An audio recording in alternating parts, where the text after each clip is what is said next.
It's my pleasure to welcome you all to tonight's panel discussion, Alternative Facts and the Search for the Truth, Journalism in the Age of Trump. My name is Toni Locy. I'm a professor and head of the Department of Journalism and Mass Communications here at Washington and Lee University.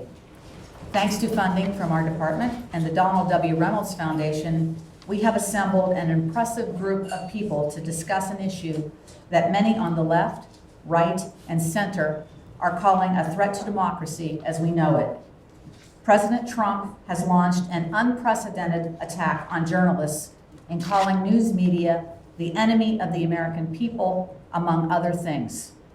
Tonight, our panel of distinguished guests will explore where we are, how we got here, and where we go from here. Each of our panelists will spend about 10 minutes talking about their views of the topic. Then we will open it up to you, the audience. Our first guest is Olivia Nuzzi, to my left. Ms. Nuzzi is the Washington correspondent for New York Magazine. She covers the Trump administration and Congress. She formerly worked for the Daily Beast and covered the Trump campaign. Politico has called her a breakout media star, and Mediaite has described her as an influential person in news for both her short and long-form journalism. She is known as much for her tweets as she is for her profiles of political insiders. The same can be said about our next panelist, Rosie Gray, to my right. Ms. Gray covers U.S. politics and global affairs for The Atlantic. She burst on the scene in 2011 by live tweeting from Occupy Wall Street. She wrote for The Village Voice and until December for BuzzFeed News. She's covered the alt-right and the new right movements and their impact on conservatism. She's also taken on conservative pundits like Rush Limbaugh and Sean Hannity on Twitter, on talk radio, and on TV. To the far right is Michael Hudson. Mr. Hudson is a senior editor at the International Consortium of Investigative Journalists. He is also a 1985 graduate of Washington and Lee. He is the author of The Monster: How a Gang of Predatory Lenders and Wall Street Bankers Fleeced America and Spawned a Global Crisis. Mr. Hudson also was a reporter, writer, and editor on the ICIJ's Panama Papers investigation, which exposed how a law firm based in Panama helped kings, prime ministers, drug barons, and the wealthy set up offshore companies and accounts. To my far left is Associate Professor Paul Gregory, who is head of the Washington and Lee Department of Philosophy. His research focuses on the justification of naturalized approaches to philosophical questions. Professor Gregory teaches Introduction to Logic, Intermediate Logic, Philosophy of Mind, Philosophy of Language, Philosophy of Science, as well as courses on human enhancement, transhumanism, and cyborgs. Please join me in welcoming our guests.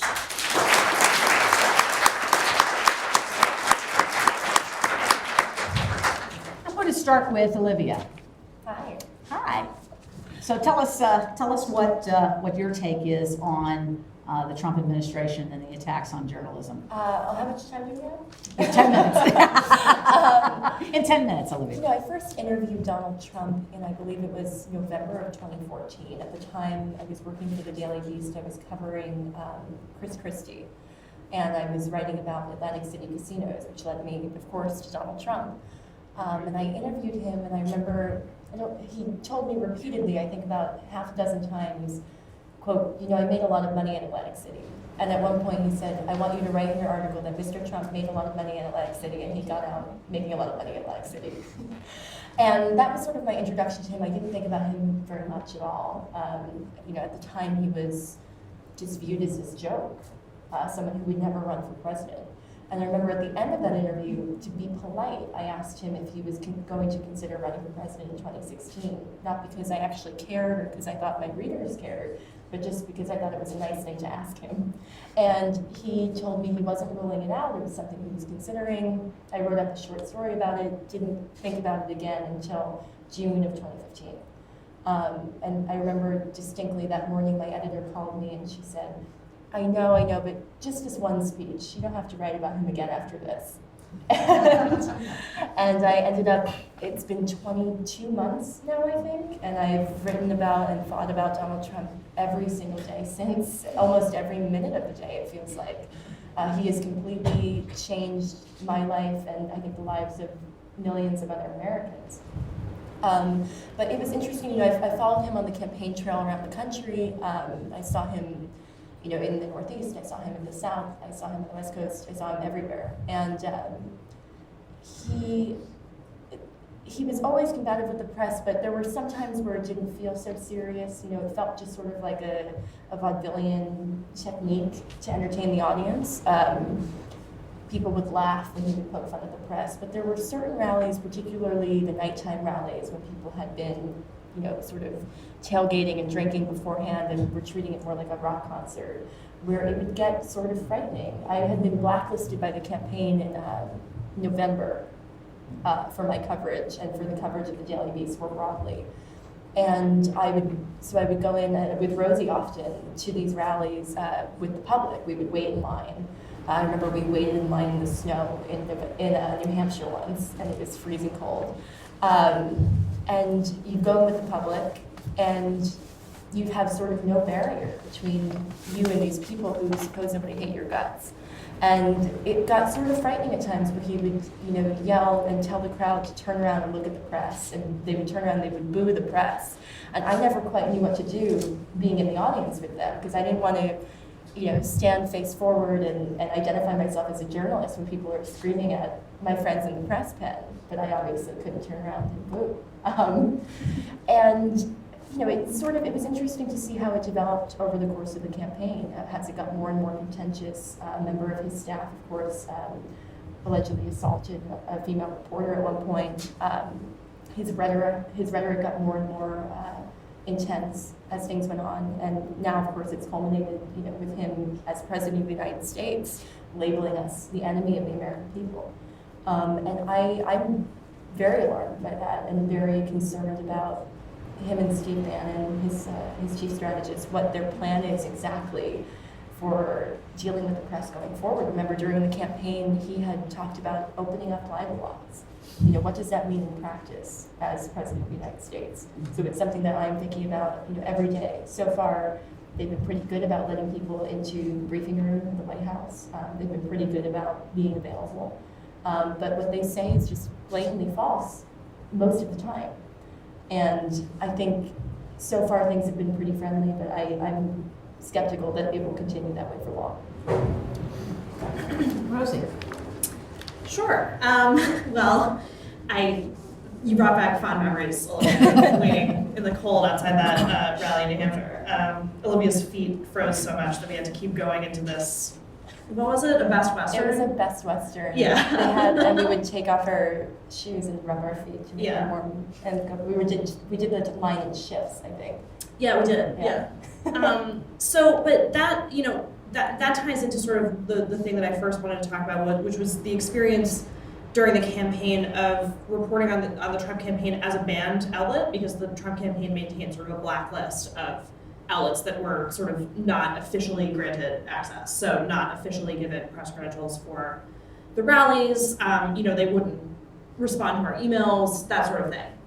And so what it meant was, it didn't prevent, at the time I was with BuzzFeed, now I'm with The Atlantic, but it didn't prevent us from covering him aggressively and thoroughly, but it was a message about that they were sending about the seriousness with which they took the press, which was, not particularly seriously and not with a lot of respect.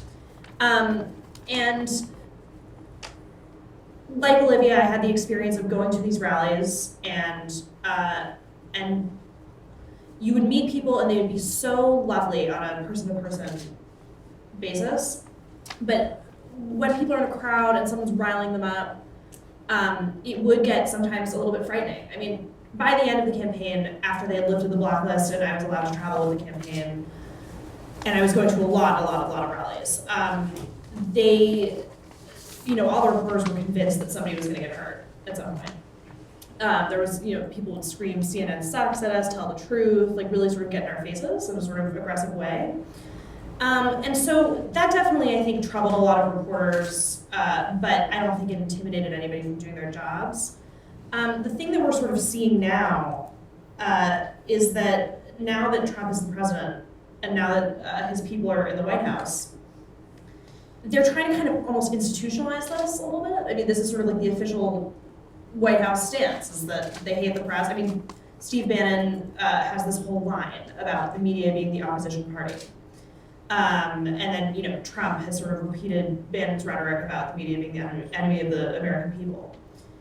And this is something that has really thrown journalists into a tizzy, and justifiably so, but my argument has been for some time that it's really important that we not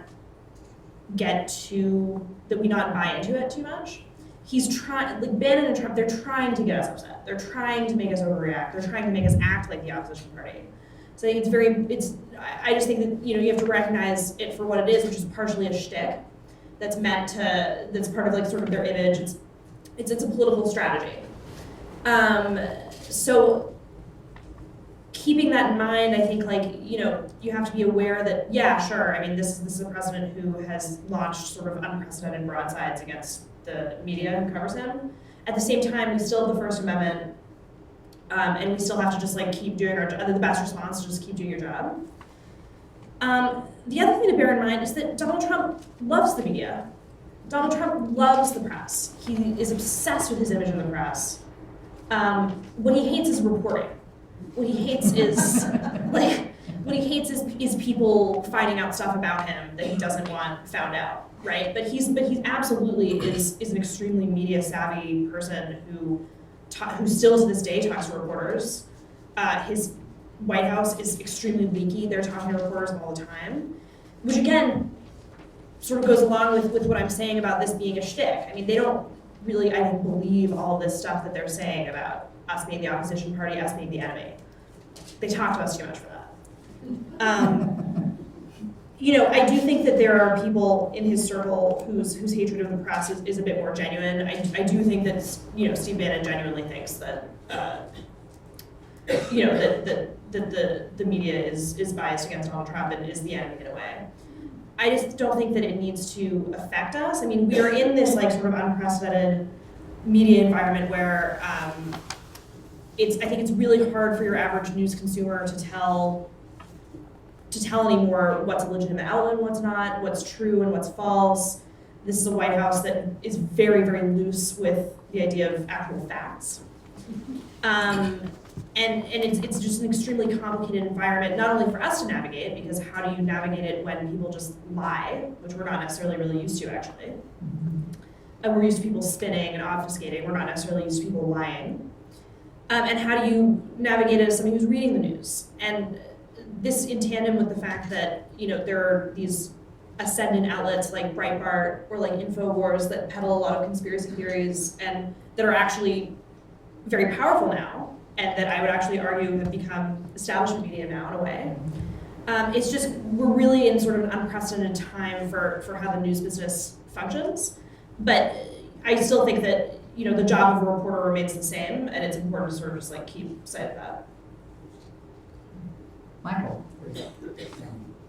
Thanks. I want to just start with just a little bit of historical perspective. This is a quote from a 1907 book called Making a Newspaper, and by John L. Gibbon. It says, "The young newspaper worker absolutely must possess unbounded enthusiasm and good health. The novice, moreover, is subject to many discouragements, for there is no coddling in a newspaper office." I mean, being a journalist has always been hard. It's always been difficult. There are always people who are mad at you for what you write. There's often difficulties in getting to stories and getting people to talk.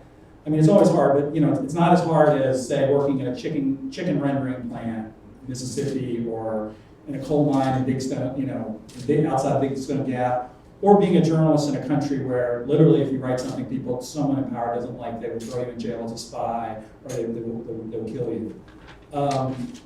But does seem to be sort of a special time. There have been many times when American media have been sort of under sort of partisan political pressure, being hated on, and there's also been other times when the American media has been under sort of real technological and economic strains. But I think this is really the first time when it's both happening, both those trends are happening at the same time. And so, so we have a president who calls the media the enemy of the people, and he, refuses to answer, and his administration will, in many cases, refuses to answer questions from reporters, and then after the reporters publish their story, they complain that they weren't given a chance to reply. So there's a lot of strategies they use to sort of undermine the trust in the press. And I don't know if there's been a time in our history when journalism and journalists, especially their work and their ethics and their biases and their just survival as a profession, has been debated so passionately and so widely. But I still think that what's happening now, in many ways, is a gift to American media. One of the biggest problems that we face as a profession is this idea of access journalism versus accountability journalism. When you cover a beat, there's a natural tendency when you embed yourself, when you're covering a courthouse, when you're covering, say you're a financial reporter, you're covering a bank, there's always a lot of pressure to maintain access, because if you're covering the banking beat and your competitors get the story that the bank is, the news chief financial officer is going to be Ms. X, you're going to be in big trouble even if you get it 15 minutes after your competitors. So there's this natural tendency when you get the inside access, you actually become less able to really inform people about what are really going on. And I honestly think that the best reporting is often people who essentially are outsiders, like Rosie was during the campaign, where you weren't getting the inside access, where you were forced to really, go beyond, what was being told you by the campaign. There was a big to-do several months ago, or several weeks ago, when there was talk about moving the White House press room across the street. And Josh Marshall wrote a talking points memo, wrote what I thought was a really, really smart column about this. He says, these are all threats and mind games meant not so much to cow the press as to make them think Trump is continually taking things away from them and that they need to make him stop. And his argument is, and my argument too, is they don't need to. That access isn't necessary to do their jobs. And bargaining over baubles of access, which are of little consequence, is not compatible with doing their job. Access can provide insight and understanding, but it's never where the good stuff is. The journalists who unearth really good stuff are usually people who are outsiders, and they're talking to ex-employees, they're talking to whistleblowers, they are talking to leakers who aren't, who aren't on the same page with other people within the institution. They're looking at court records. They're just looking at the public record and looking what this businessman or this politician or whoever has said previously, and now what they're doing or now what they're saying. So I think this is going, and this has sort of forced American media to get really serious about investigative reporting. You see places like the Washington Post is adding 10 investigative reporters on sort of a quick hit investigative reporting team. You see the Washington Post and the New York Times really standing up on their front page and calling out, when someone in public life is saying something that is not true, that is very easily documented not true, that, instead of sort of dancing around it, they're really saying, this isn't true. So, if you look at the,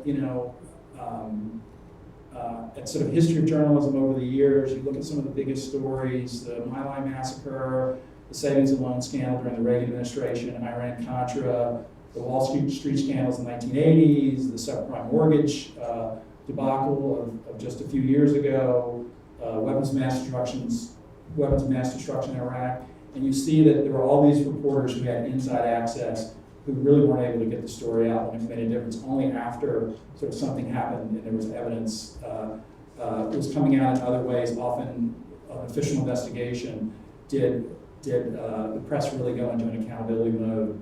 So I think what we need is a press that sees itself not as an opposition, but as an outsider to the people in power, and is willing to also set the agenda of what's important and not just what's being said, the latest tweet. One of the problems is you can have an investigative story, you have an occasional one-off piece, it doesn't do much good. You really need sustained reporting that is a drumbeat of stories day after day, which really sort of evolves and tells us more information and helps get people's attention. And what President Trump has been very good at is changing the subject. And we need to figure out ways how to, of course we report what he says, but we also need to figure out ways where he isn't completely setting the agenda for all of us here in the United States, that the media and that regular citizens, what they're interested in is what we talk about. Thank you. Paul. Thank you. So this is interesting, not being myself a journalist, although I did take one semester of journalism my freshman year. That's why I put him on here. Yeah, those are my journalistic credentials. I decided that I wrote too slowly to ever really succeed as a journalist, so I gave it up. And so I want to speak a little bit as sort of a member of the general public, but also a philosopher, as someone who consumes news and information. And Toni and I had been talking about this idea that it's a post-fact, post-truth world.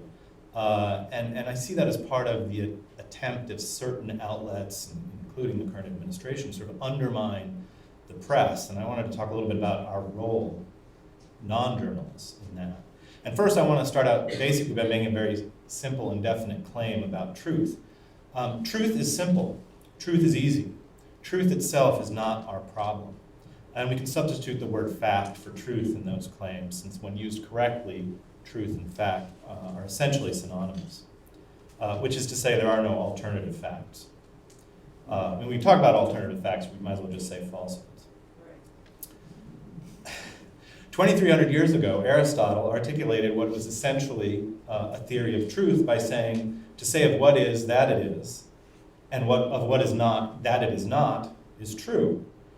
And to say of what is that it is not, or of what is not that it is false. And that's basically all there is to truth, with all due respect to centuries of philosophers since. There's not been much really good work done since then. So if truth is so simple, what's the problem? The problem is the pursuit of truth, the search for knowledge or for responsible belief. How can we tell when we or another has the truth? That's the hard part. How do we know? It's always been the hard part, but it seems to have gotten a lot more difficult lately. Why is it so hard? And I'm going to try to condense this section. Well, Aristotle also said that humans are rational animals, but he was just wrong. We can be rational, but we rarely are. It takes a lot of time, energy, and focus to be rational. Aristotle would have done better to say, as the Scottish empiricist David Hume and the American pragmatist C.S. Peirce said, that humans are creatures of habit and comfort. We want to have beliefs. Beliefs are comfortable. Doubt and uncertainty are deeply uncomfortable. As Peirce puts it, an extreme irritation that must be removed at all cost. That's what doubt and uncertainty is. We want to have beliefs and be comfortable in our beliefs so that we can eat, work, take shelter, enjoy ourselves, maybe reproduce a little or not, depending on our preferences. We build our personal and social identities with and around the things we believe in. And shared beliefs are one of the main things that tie ourselves to our in-groups. So when those beliefs are challenged, threatened, or shaken, it's not just an abstract problem of logic and reasoning, it's a threat to our personal identity and group identity. This is why the ancient Athenians were willing to put Aristotle to death for just asking a lot of questions. You can take a philosophy course this fall, if you like, intro philosophy open. It can even feel like a threat to our very existence. And this doesn't matter what side of the aisle you are, whether you're left or right, conservative or liberal, right? And in some cases of policy decisions, it is a threat to one's existence. The best way to remove the irritation or threat of doubt and challenge to our beliefs is simply to reinforce our existing in-group beliefs. Actually, changing beliefs involves a lot of uncomfortable work and rearranging of habits, sacrifice of identity. The best way to avoid such irritation and hard work is to avoid the source of the doubt and the challenge, to look to an authority or authorities to fix the beliefs and keep the others away, keep others who think or look differently far from our door. And this general sort of strategy sometimes goes under the names of reduction of cognitive dissonance, in-group bias, living in an echo chamber or bubble. Right? And the point here is that truth is essentially irrelevant to keeping ourselves comfortable and non-irritated. But getting it right, attempting to believe truths, knowing the facts sometimes does matter. If we are genuinely curious or want better lives for ourselves and others, or want to avoid unnecessary suffering or death for ourselves or others, sometimes we need to believe truths. We need to get it right. And philosophers, artists, scientists, and journalists, when we do our jobs right, we care about the truth. Where truth is the goal, the work involves responsible investigation, careful gathering and evaluation of evidence leading to responsible beliefs, and even sometimes responsible suspension of belief. And these are processes, not endpoints. Difficult processes that are not always guaranteed to work, but they are the best we have. And to be responsible believers, we need to commit not to a set of beliefs, not to the fantasy that we have the truth and have it for all time, but we need to commit to the process, a process that involves a lot of work and a great deal of irritation. We need to commit to the processes of investigation and critical evaluation. So I don't have anything very specific to say on how to do that, not being a professional journalist. But not having anything specific today has never really stopped me. One thing I want to reflect on is, given that we, as humans, don't really like to be challenged and don't like to investigate and don't like to take on that irritation, right, certain outlets of misinformation exploit that in us. Right? Fake news or misinformation outlets know that there is a certain demographic for their message. And the more they reinforce that demographic, the stronger their support comes and the more ads they can sell. Furthermore, not only, and that's sort of a positive aspect, reinforcing the beliefs of the believers, there's another function to fake news and misinformation outlets, and that's a negative function where it undermines the public confidence, not just in the press, but in information in general. We have so much information coming at us so fast and from so many different directions. And certain outlets will quickly and aggressively just contradict or deny responsible reporting and put it in a package that looks like, right, real news. And that strategy, I think, has been more prevalent, although Michael can give us this historical context, probably more prevalent and more aggressive over the last 10 to 12 years than simply misinformation. It's the aggressive, directly contradicting misinformation, right, which makes it seem like there actually is no way to get at the truth. No matter where I look, I'm going to read something different. And that's fatiguing. So why bother? Why should I work harder? Why should I seek out and support responsible journalism if there really is no such thing? Well, I just want to say there is such a thing, and we have some representatives of it up here, and so we need to be less lazy. We need to not be mere consumers of information, but we ourselves need to be investigators and critical thinkers when looking at the information outlets that we go to for our news. And that's what I have to say. We need to do work as well as asking journalists to do the work. And that's why I asked him to be on this panel. So, one question I'm going to take off from what Paul said. The word lie, that is a loaded word, provocative word. If you use that word against someone, it is going to, you're going to get a reaction. You're going to get a strong reaction.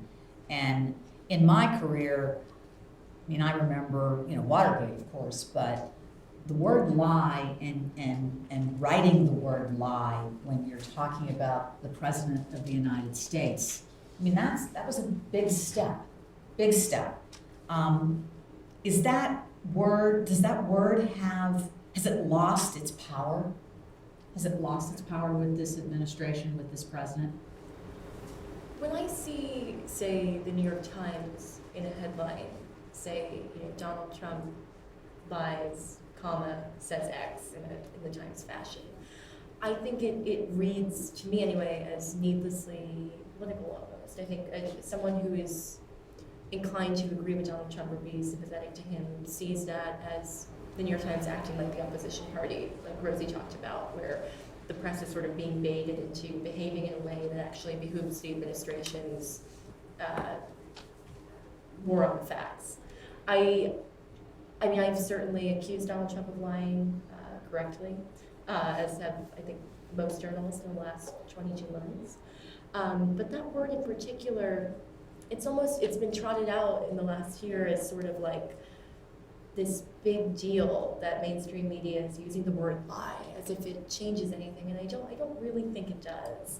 I think it's overstating things to pretend like just because you use the word lie that you're taking on Donald Trump any better than someone who says he said falsely or he said inaccurately is. I think those words are just as powerful and just as truthful. Yeah, I mean, if you know someone is lying, then you should say that they're lying. And to me, it's like really as simple as that. There's been this like weird debate over, within newsrooms about like, can you put that Trump lied in a headline or what? I mean, I think, lying, if you know that someone's lying, in other words, if you know that someone knowingly said something false, then that's a lie and it should be called such. I mean, obviously we're in an unusual situation because in other administrations you weren't seeing a lot of headlines that said that the president lied. But there's a little bit of a sort of, we're kind of in a different era here. Mike, you have any thoughts on Yeah, it's an issue I struggle with. I mean, I think often it's just as easy to say, whoever you're talking about, politician A, said he never met with, let's say, the Russian ambassador, and then you just say, well, in truth he did, and then you're saying, you're just, I think you show the lie rather than saying it in most cases. I think in some cases when it's so clear cut, like, for instance, this is the biggest electoral college victory since whenever, which is, I mean, that's something you go, we can look that up. Dry. Yeah. We can look that up. Yeah, I mean, maybe you do, but again, I mean, part of the issue with lie is a lie is a falsehood that is told purposefully. So if a person doesn't, if they may be speaking something falsely because they believe it, and so that's where it gets a little sticky too. The philosopher, the word lie. The word lie, yeah, well, my predecessor was an expert on the word lie, but I mean, I as a reader of stories, I actually appreciate when it's made clear either through the word lie or, if not imputing intent, through, this is false. And depending on the length of the piece, it's nice to see how we know that. And in most cases, you do get that. What frustrates me, and this is typically on TV news, is when you just get Trump says X, and then somebody else said Y, right? From one or both sides, without any context of what further information do we have to evaluate these opposing statements. But in print journalism, we usually get much better.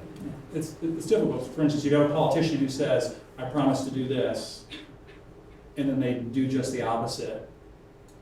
Is that a lie? Well, it's a lie if they didn't mean it when they said it, but you can't always know whether they meant it when they said it or not.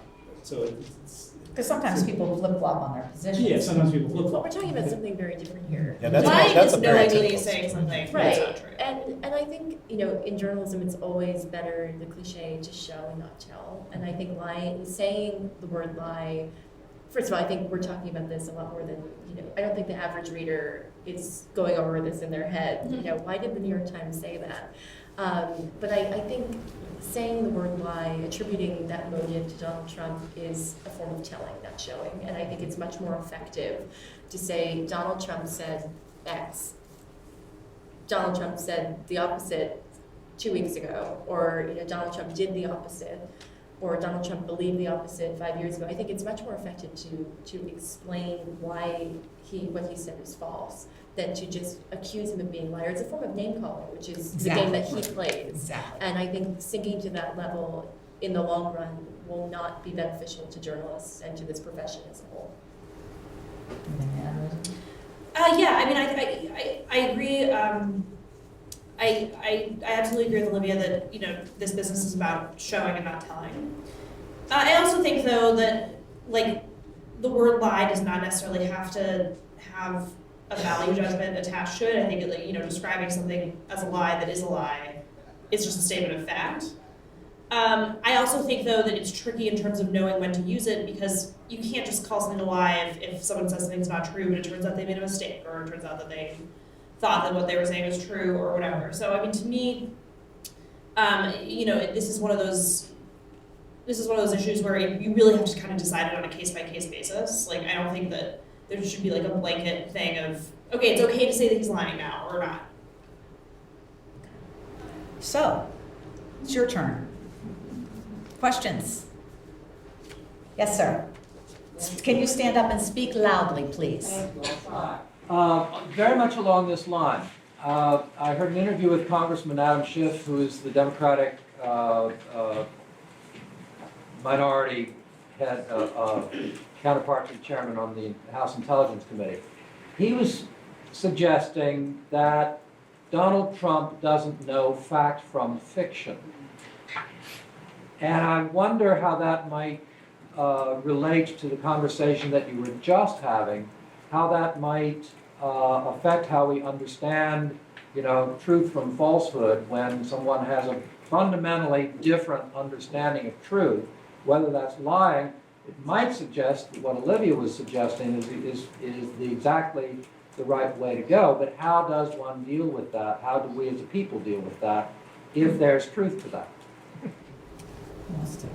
Are you saying if Donald Trump has a problem intellectually distinguishing between fiction and fact, how we should deal with that?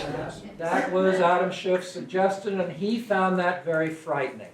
Right. Well, I don't think personally that the cause of Donald Trump saying things that are false matters so much. I think we should handle it the same way regardless. If he knows that he's saying things that are false, I think the result is the same as if he doesn't know. So I don't think it should have any effect on the way that we're handling our jobs. Yeah, I also think that none of us are privy to the inside of the president's head. Thank God. And and so given that, it's speculating. I actually think it's probably pretty irresponsible for Adam Schiff to speculate about whether or not the president knows what's true and what's not, because we just don't know. Although we do have probably more sense of what's going on in his head than most presidents. I was reading a tweet that somebody tweeted the other day, and the tweet just said, science fiction story where a president's innermost thoughts are revealed to citizens via slabs in their pockets.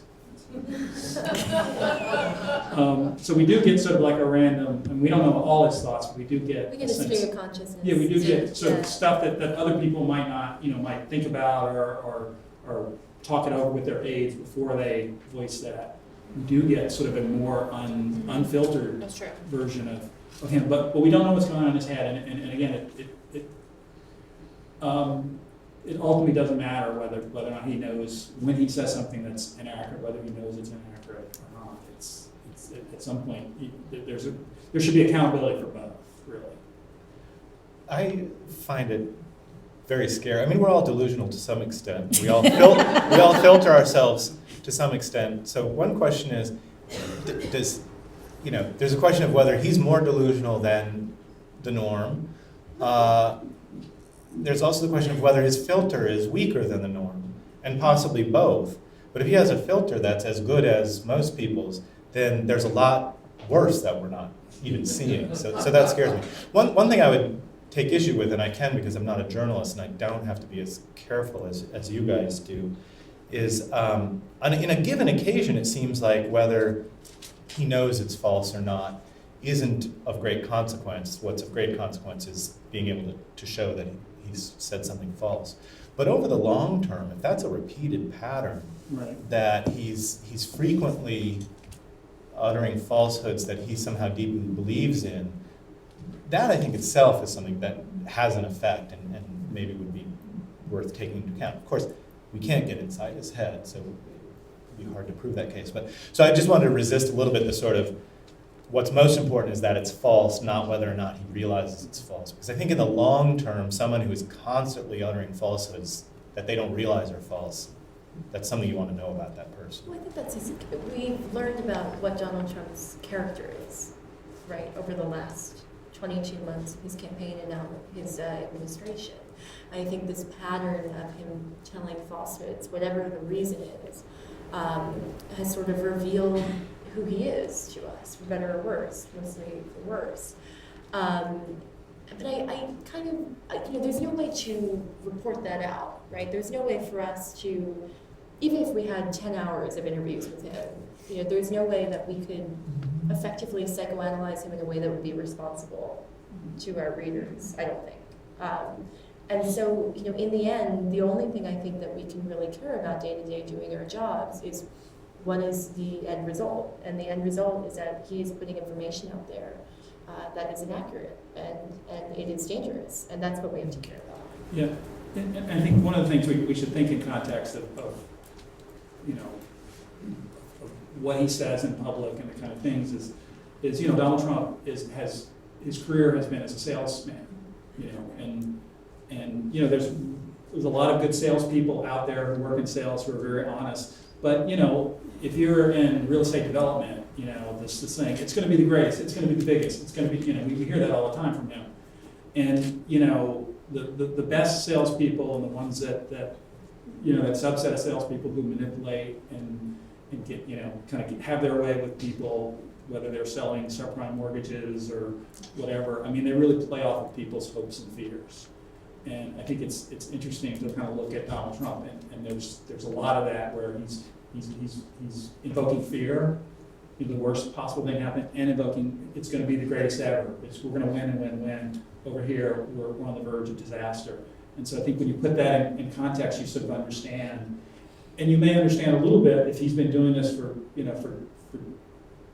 40 years, it's going to be the greatest ever. You're going to make your money back twice over. Well, often people who have done business with him haven't made their money back. They've lost everything.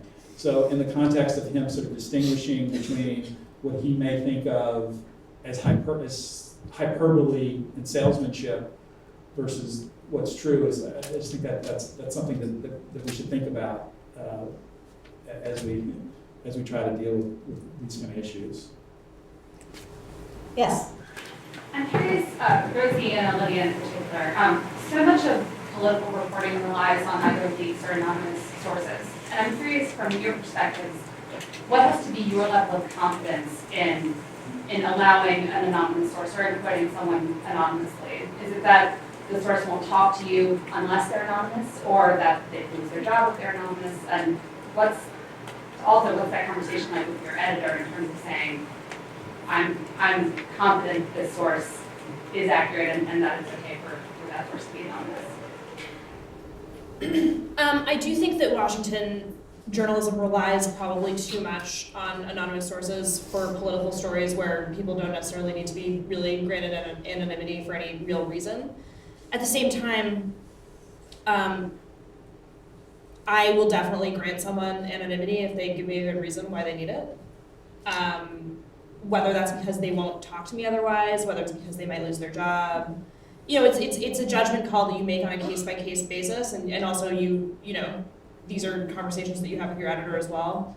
So there's no sort of overarching statement that you could really make about it. I mean, I don't love when stories will have, you know, someone going on background for really no reason, like slamming another person, like that's not a good look. But yeah, I mean, Olivia, I'd be curious to hear your thoughts. Yeah, I've been reassessing this a bit lately. I quoted a high-ranking administration official when Donald Trump first signed his executive order, the immigration ban. And I just sent it out in a tweet, and I got a little pushback. It was just someone in the administration disagreeing with the AP story that initially that broke the news of the National Guard being deployed, which turned out to not be what was happening. There was an early memo, apparently, in the Department of Homeland Security that floated the idea of sending the National Guard out in response to Trump's CEO. And I had a high-ranking administration source say to me right when that news broke, no, we're not actually considering that. And I went out there with that. And then I took a step back. You know, I tweeted it quickly, and I've done this before. I'm sure you've done it too, Rosie, where you tweet something, and then you're sort of like, why did I tweet that? what value did I add, really? All been there. Yeah, and so I've been reassessing it since then. And you know, I don't think it makes any sense or is achievable to have one rule applied across the board about when you will use anonymous sources or when you will say absolutely not on the record or not at all. I think you have to take it case by case. But I hate that as well when you see people just trashing each other anonymously, which you see all the time in people's stories. I think reporters tend to agree to that or use things like that when they are in a big rush and they're trying to get something in and they need more material for their story, they need to fatten it up somehow. I think that's how that creeps into people's reporting and has been more and more, I think, as this kind of new internet economy is. Well, yeah, and also in this administration where like different people who work in the White House are like obsessed with like managing each other's image in the press. So. Yeah. But I will say, you know, there are times when that's the only way you can really get insight into what's happening, especially, you know, on the campaign or now in the administration. You cannot really expect people who are high-ranking or have insight into the thinking of people who are high-ranking to, you know, trash others on the record or say things that are unflattering about President Trump on the record. It's just not going to happen, and you kind of have to play the long game, or at least I am, where it's worth it sometimes to grant anonymity to get good information or just to get good insight, to have a sense that you really understand what's going on. Because if you get some of these people on the record, they're just going to say, well, everything is peachy, everything is going great, and you know that's not the truth. And in order to find out what the truth is, or something close to the truth, you've got to let them keep their names out of it sometimes.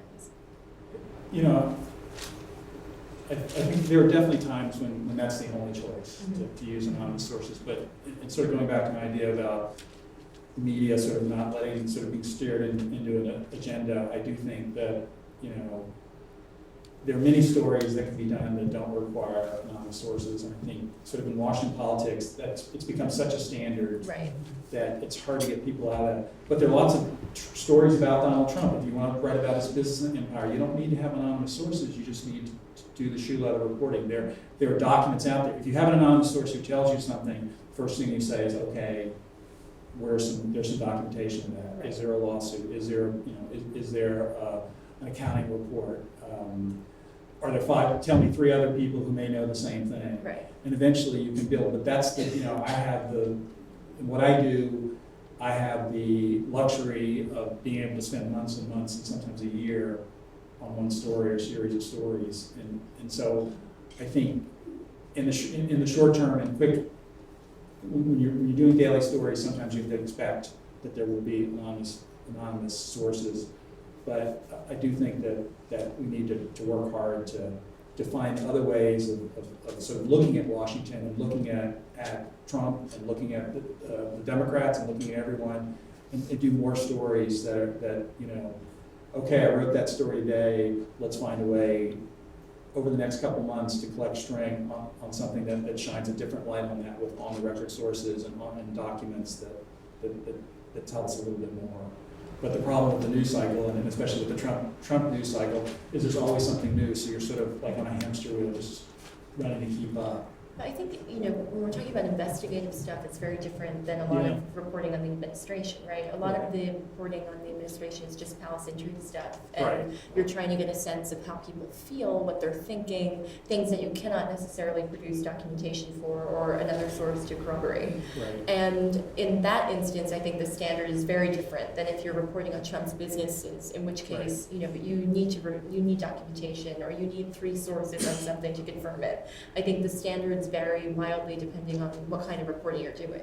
Yeah, and I feel like I just, for me, it's not that we shouldn't be reporting on the palace intrigue. It's just that in terms of like how much emphasis it gets, like Right. the sort of Politico, where I sometimes feel like that's sort of like their reason to be is palace intrigue. And I think it's a big part. It tells you something and you learn something. But it's very much like in the financial reporting. The thing that financial editors love is the TikTok. Here's the 72 hours after Lehman Brothers crashed that all these big titans got together and saved the economy, and here's what the toppings they got on the pizzas they ordered. And they love, and it's very useful, but I think sometimes it's thought of as like the highest sort of thing, rather than like this is a useful tool, this is the kind of thing we should be doing. But we should also be doing stories that maybe look at how these titans of finance, what was their accountability for what was happening, rather than just like they perhaps had a role in lighting the fire, but they're now scrambling to put out. So Yes, ma'am. Yeah, one of the things that I'm really worried about, and it's not just the Trump administration, he just manipulated it, is the advent of fake news in general. And that's been since the internet has come up and actually created an atmosphere that he was able to point that, look, the press is fault in telling stories because there's so much fake news that was revolving around. So it actually created an atmosphere that he could manipulate. What is the procedures, does the press have to meet a way of stopping this fake news? I think it's a huge problem. And this is beyond Trump. We all know that Trump's lying, but this fake news, we don't know where it's churning and churning. Well, I think the problem with you have so many outlets, and the New York Times can't shut anybody down. The Washington Post, the Atlantic, I mean, they can't. All they can keep doing is what they do. Some of the stuff that's getting churned. I think we're in the boom period of the democratization of the media. I think at some point, real news is going to prevail. I think it already is. But I think the problem is that there are no barriers to entry anymore. Anyone can make a website. Anyone can take completely unfounded rumors and present it as fact, as a news story, and profit off of it and have it go viral on Facebook. Anyone can do that. I think the answer to that is to correct it when you see it, to not give it more credibility than it deserves, and to continue to report the actual facts. But there have always been crazy rumors, and there have always been people claiming to know the real story. And I think it's gotten worse because it's anyone can do it now. There's so many, everyone is on the internet. There are so many people, producing content. And I think when you see it every day in your Facebook feed or on Twitter, it can feel like an epidemic, certainly, and in some ways it is. And Donald Trump, remember, he became a popular politician by pushing the birther conspiracy theory. I mean, he was out there for several years giving speeches at conservative conferences in New Hampshire, kind of building up his base, pushing a conspiracy theory. And he surrounds himself, and has for many years, with conspiracy theorists like Steve Bannon or like Roger Stone, now like Alex Jones. And so I think it is certainly concerning to have a president of the United States who is exploiting this very fraught atmosphere. But I am pretty confident, I don't really know why, but I am, that people are going to get smarter about it. I mean, when the world doesn't end on March 23rd, like the fake news website says it will. Is that a thing? Is that a thing? then you know that it wasn't a real story. And I think people are going to learn to be more skeptical as this administration sort of charges on. I should note that the ProPublica just got significant funding. It's a nonprofit investigative reporting operation. They just got some funding to sort of report on fake news, which I would assume would be sort of a fact-checking, debunking kind of thing. So I think there is some response and effort to respond to it. But there's not, but I guess there is some role that perhaps Facebook could play in this too, right? There's been sort of It's a slippery pressure. slope, right? Because I I mean, if you start, there was a big debate in the White House briefing room about why are they allowing this guy called Gateway Pundit into the briefing room? Why does he have credentials when he is a purveyor of fake news? But I say let him in, because then you're in the situation where the administration gets to decide what is real and what is fake news. And for all I know, the administration can come out next Monday and say, well, New York Magazine is fake news or The Atlantic is fake news. And that's not a position I want to have to be in. How about a student? Matt.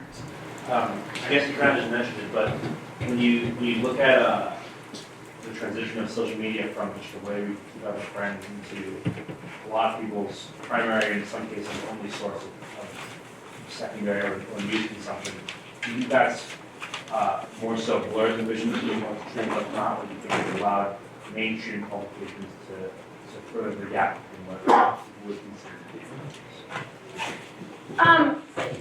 I think the concept of the legacy media being sort of the gatekeepers of reliable information has become,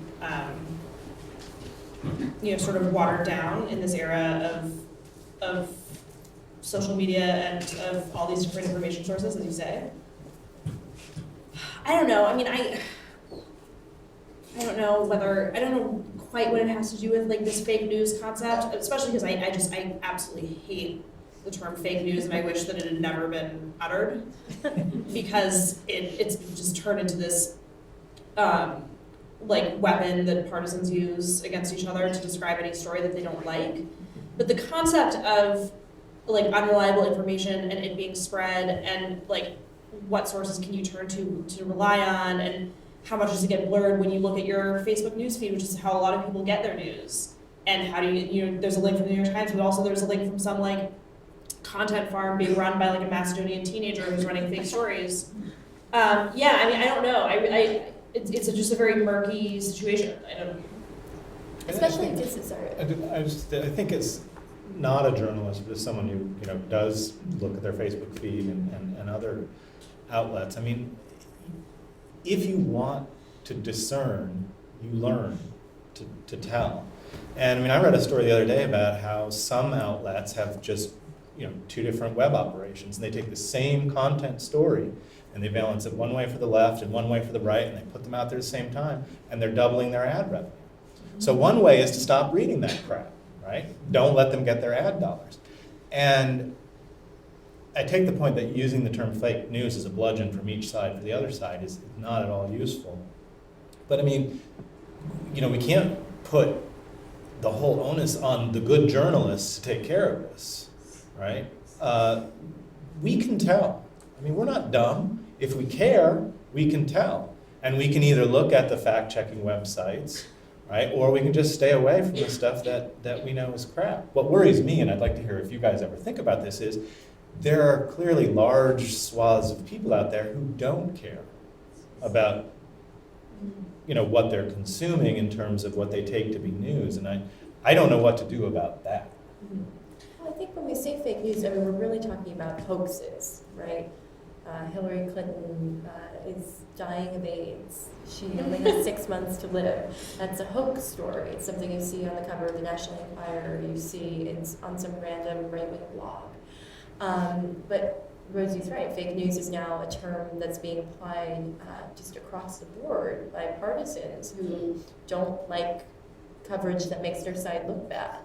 And I think it's sort of troubling the way that that phrase has evolved. I think it's much more effective for reporters to refer to hoaxes than it is for them to say fake news, because that's what we're really talking about here. And this has existed as long as the internet has. And it used to, I think it's reached a tipping point, obviously, and it's gotten out of control with the election, now with the administration.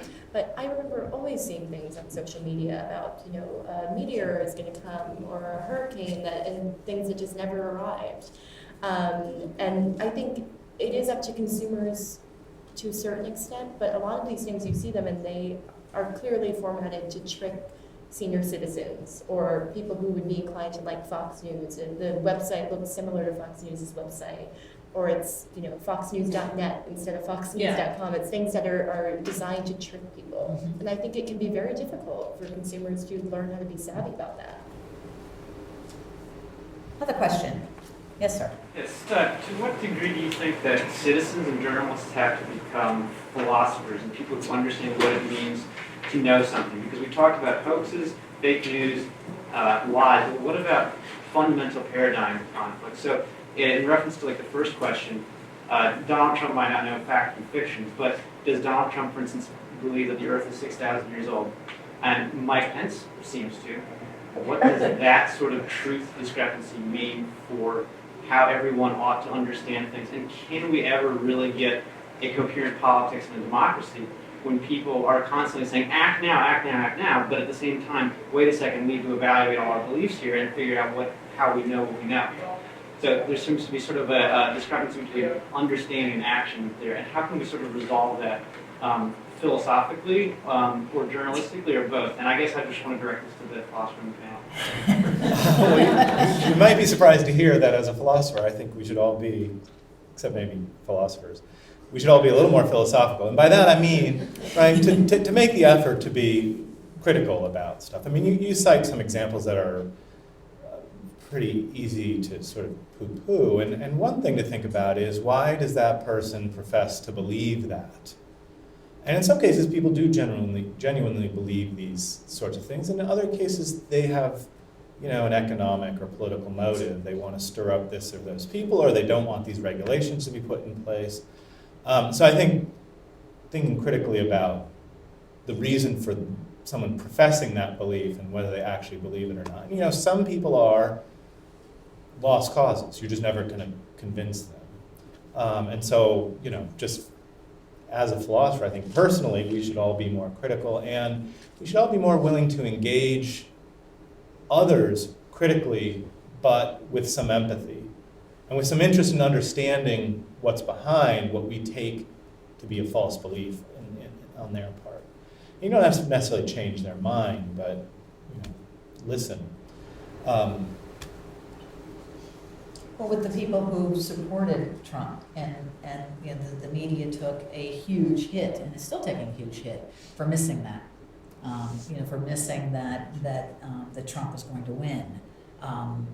That, you know, I remember seeing the probability thing in the New York Times on my app saying that the chances of you know, of Donald Trump being elected president, you know, hell would have to freeze over basically before that was going to happen. I mean, they were, it's like a counter. I mean, the percentages, they were doing that every day. I saw that on my app. You know, it would fluctuate, 89% chance that Hillary's going to win, or 92 one day, and it changed. And, you know, you guys were in the trenches. I mean, what was going on there? Well, I think part of the problem is that data journalism was granted a lot more credibility than it deserves. The only, I think, really good thing to happen to the media this election is that data journalism has been proven to be bullshit. You're talking about human beings here. An election is about human beings, and you just can't do the math and predict what's going to happen. And you know, this was the first election I ever covered on the ground as a reporter. And you're told to defer to the experts. And this was also the first election where the experts, in large part, were revealed to not know very much at all.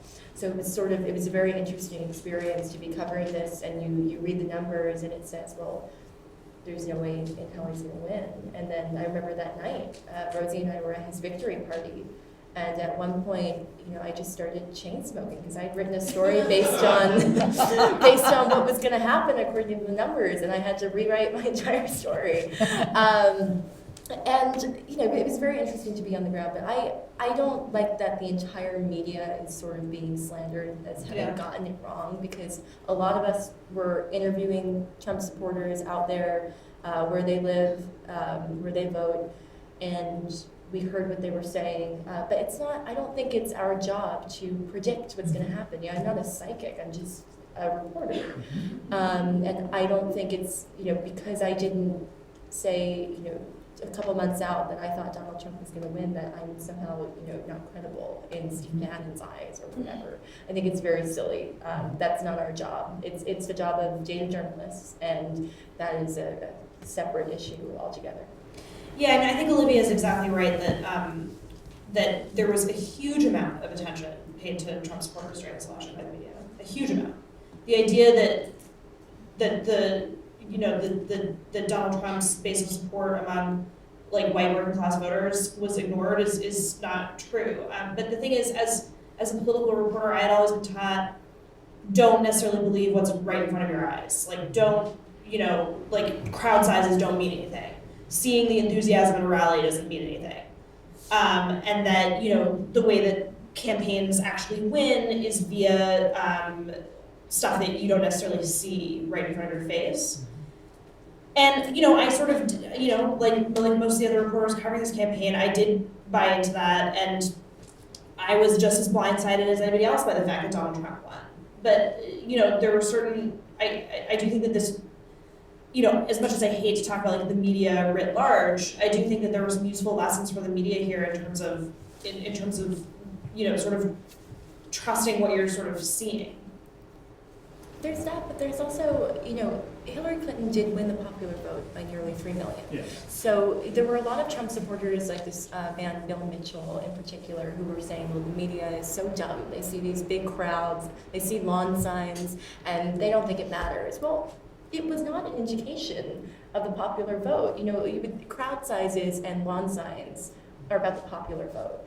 And he didn't win that. And so I think it's wrong to say, well, we weren't paying attention to what we saw at these rallies, the enthusiasm we saw, because I don't know that really mattered in the end. And the national polls were not really that far off. It was similar to 2000. They were off by about 3% within the margin of error most polls. I think that there was not enough reporting in certain swing states. Yeah. There was not enough attention paid to certain swing states. But I don't think it was really an issue of the media not noting the enthusiasm, because that's something that Trump says frequently still, because he's still hung up on the primary and the general election. He talks about, well, the media, they won't turn the cameras around to show how big my crowds are. All the media did was cover the enthusiasm and the crowds and how much people loved Donald Trump and how emotional it was for them. So I think some mistakes were made in paying a lot of attention to the predictions about what was going to happen. But overall, and there are lessons to be learned, certainly for the media, but I don't think this was really a story about the media missing it. I think there was a lot of great reporting on the election by the media. I think the one problem was that too much of it was framed on who's going to win, who's ahead, who's behind. Just as when people who cover Wall Street, it's like, where's the market going to go? Is it going to go up? Is it going to go down? There's a lot of that kind of trying to predict the future. I mean, I think the biggest critique I have of some mainstream media was what it did long before the election. The coverage, one reason why coming into this election, this sort of populist anger in the heartland was a surprise, is because we didn't have enough reporting out across America, people who were really suffering economically. And I know a lot of Trump voters weren't people who suffered economically. A lot of Trump voters were actually, some of the studies showed they were fluid, but there was a subset of them who either were Trump voters or maybe just stayed home because they didn't vote for anybody because they were disheartened. I'm talking about people who've been facing foreclosure, people who have lost their pensions because they've been raided, in the sense that Wall Street banks, powerful elites, the Washington elites are sort of in bed together and they're turning a blind eye to what's happening to real people. I think that sort of set us up for what happened in the election. And, there's not enough sort of on the ground shoe leather reporting about from the perspective of the problems of what real people in Virginia and in Brooklyn and in far reaches of Brooklyn, not the she part of Brooklyn, but out in the distant neighborhoods or Ohio or wherever, what are the real sort of economic and social concerns, the things that you're facing. I think we sort of missed the boat on that. We want to sort of do like a parachute in, and then an average person is sort of like an anecdote, almost like a sociological subject who sort of puts a little gloss on the story, but we're not really digging deeper to find out what's going on, looking hard at our own institutions. One more question. Yes. Yes, this is about the disconnect in beliefs and about what Michael was just talking about. Where the mainstream media failed and is in a sense no longer the mainstream media, the legacy journalists. How do we recover the trust of the public? Because I think what you just described is where the mainstream media lost. Because somehow we weren't covering the real public. There was a big chunk of the public that wasn't getting covered, and I think that's why they don't trust the mainstream media. Where do we go from here to rebuild that trust and recapture the audience that is the American public? I mean, we've always had a divided country. We've always had yellow journalism. This is not new. Fake news is not new, whatever you want to call it. But how do we repair that breach in the public's trust and restore, recreate a new mainstream media? How do we do that? Well, first of all, I don't know if we want to create a mainstream media. I think that having this diversity of outlets and storytelling venues, I think is a healthy thing. What do you mean by mainstream media? Yes, thank you, Tony. It doesn't have to be the way it was, but there was a broad set of media that everyone was able to tap into. People had their newspapers, they had their television stations, they had their magazines that they read, and people might read different magazines or newspapers, but there was a body that reached pretty much everybody, and then we got the internet, and then in a way the internet is the new mainstream media maybe. It doesn't have to mean that mainstream is prejudicial, just how do we reach across the disconnect? I think it starts with getting rid of this concept of the media. The media does not exist. It's not some monolithic entity. It's not, the Atlantic is not the same as New York Magazine, it's not the same as the New York Times, it's not the same as CNN. Everyone thinks independently, every institution thinks independently. And so I don't think there's ever going to be trust in the mainstream media again, because I think that concept is outdated at this point. And I think the answer to people being frustrated by not being heard by big publications with a lot of circulation or a lot of viewers, I don't know what the answer to that is, because I saw a lot of stories from Middle America, from the Rust Belt, from places that were economically disenfranchised. I saw a lot of coverage of that during the election, from the New York Times, from the Washington Post, from the Wall Street Journal, maybe not so much from CNN and MSNBC and Fox and cable. I think a lot of times, unfortunately, when people talk about the media, they're really talking about cable news. Cable TV. And that is a completely different, I'm not going to defend cable news. It's a completely different thing. And I think that their issues are, could be the topic of a 10-hour long talk. I think so too, yes. Rosie, what do you think? Look, I mean, I sort of leave these questions to the pros.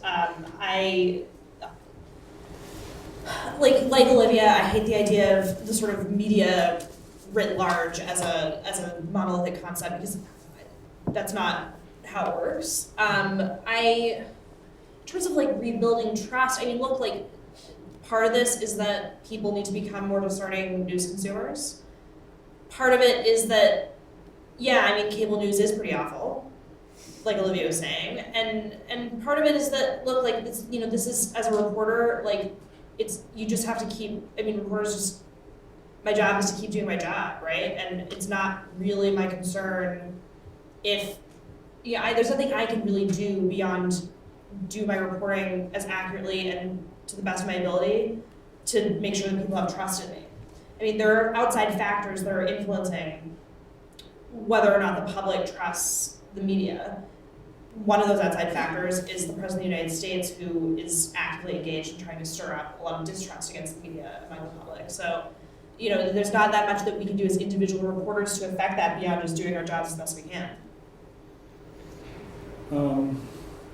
It's a hard question. I think for individual, and for not talking about news media as a monolith, but for individual journalists who want to do good in the world, I think we should spend less time sort of reporting on what somebody said in a tweet, reporting on sort of celebrities or personalities and politicians, and more time, trying to dig into the issues that affect readers, viewers, citizens in a really serious way, whether it's healthcare or housing or whatever. And, but don't do it in a boring way like I'm talking about. But do it like in a real way where it's about real people's lives and how they're, what they have to fight to survive every day. I think, too much is, there's just too much, it's too much soundbite journalism, and what, again, is driven by cable news and driven by sort of all the TV news, but we need just more shoe leather reporting. I disagree with you. We elected a soundbite. That's what we did when we elected Donald Trump. It's not the media's fault, that Twitter is how he communicates with the public. And I think you can do both. You can have the media is big enough. I said do less of one. But I think it's very important to cover those tweets. Of course. And to cover every minor thing that he says. And I don't think it's a distraction, as a lot of people are saying. I think it is the story. The distraction is the story in the Trump administration to a large part. But if that's the sort of the main thing we cover, right? And I'm not saying we shouldn't cover. I just said we need to dial that down to some degree and find a balance and have more boots on the ground and other kinds of reporting too, looking at things from other angles rather than the agenda that he and other people. I'm talking about when I talk about not reporting on tweets. I mean, there's so many stories. Beyonce tweeted this about Donald Trump, or so and so tweeted this, and I'm fine with that, but when that becomes sort of like the top news story of the day for so many publications, those kind of things, I mean, it worries me that we're sort of playing, Donald Trump's game, or at least playing the celebrity sort of personality game, and not really doing the kind of reporting that we should be doing. I don't have deep thoughts on that. I was actually sort of skeptical of the premise of the question, that there was a time when there was sort of a good, clear, unified message that was going out to everyone, on broadcast TV and, the top newspapers. I mean, it may be the case that there were a lot of people who weren't being reached. And then when they were reached by the internet, boy, they had opinions we didn't expect. So I'm for the diversity of outlets, but also, being careful about what those outlets are telling you. I mean, from day to day and then outlet to outlet, you need to be on your toes. And I think that with rights come responsibility, and I do think that news consumers have a responsibility too. It can't be all on the journalist, and as Rosie says, you just keep on keeping on. You do your job, and you do your job, accurately, fairly, and with healthy skepticism, and usually that works out. Usually it works out. It remains to be seen if it will, but it usually works out. And you look at the explosion in the subscriptions to ProPublica and the New York Times and the Washington Post. I mean, business is booming, folks.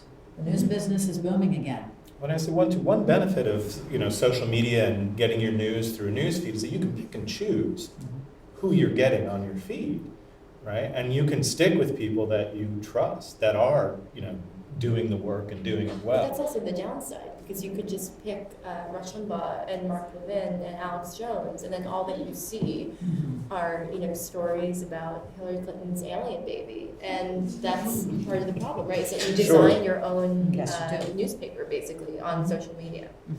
And you know, the New York Times, I mean, people have the sense, oh, the New York Times is struggling. It is struggling economically just because its business model, and because of advertising, and ability to recoup its costs through advertising. But it's got more readers than ever before. And not just because of the Trump, you know, sort of post-Trump subscriptions. It's got all these people who are paying to get it online. It's got 1 million readers, print readers. It's, you know, people are hungry for information. It's just we haven't, the big problem is this sort of larger issue of how do we get it paid for. The most heartening thing I read about the media lately is that Maggie Haberman was the New York Times' most read reporter last year. She had something like 140 million 140 pages, million amazing that. It's page amazing. views. I can't think of anything that's better news than that for the future of the media. I mean, I think there's never been a better time to be a journalist than right now. On that note. Thank you.